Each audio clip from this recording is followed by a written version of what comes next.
যারা ইন্ডাসইন্ড ব্যাংকে কাজ করছেন এবং এসবি অ্যাকাউন্টগুলো ওপেন করছেন তাদের জন্য একটি নতুন সুবিধা রয়েছে যে এফডি অ্যাকাউন্ট আপনারা কিভাবে ওপেন করবেন, ঠিক আছে। এফডি মানে হচ্ছে ধরুন তুমি সপ্তাহে সপ্তাহে কি হচ্ছে, একটা টাকা আপনি ফিক্সড ডিপোজিট করছেন, ঠিক আছে, ওটাকে বলা হচ্ছে এফডি।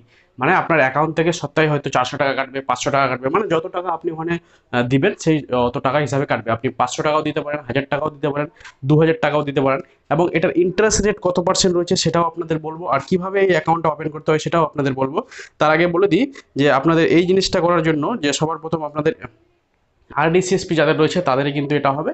আর যারা সিএসপি চালাচ্ছেন না, যারা শুধু অ্যাকাউন্ট হোল্ডার মানে কোনো কাস্টমার রয়েছে, তারা কিন্তু নিজের ব্যাংকে গিয়েও কিন্তু এই অ্যাপটি অ্যাকাউন্টটা করতে পারে বা এফডিটা করতে পারে। এফডিটার প্রথমে আপনাদের বলেছি যে এটার যে সপ্তাহ হচ্ছে মানে কতদিন টাইম থাকে, একটা এফডি থাকে তোমার 52 সপ্তাহ, অর্থাৎ 365 দিন, 1 বছর, ঠিক আছে। এবং এটার ইন্টারেস্ট রেট হচ্ছে তোমার 7.75%।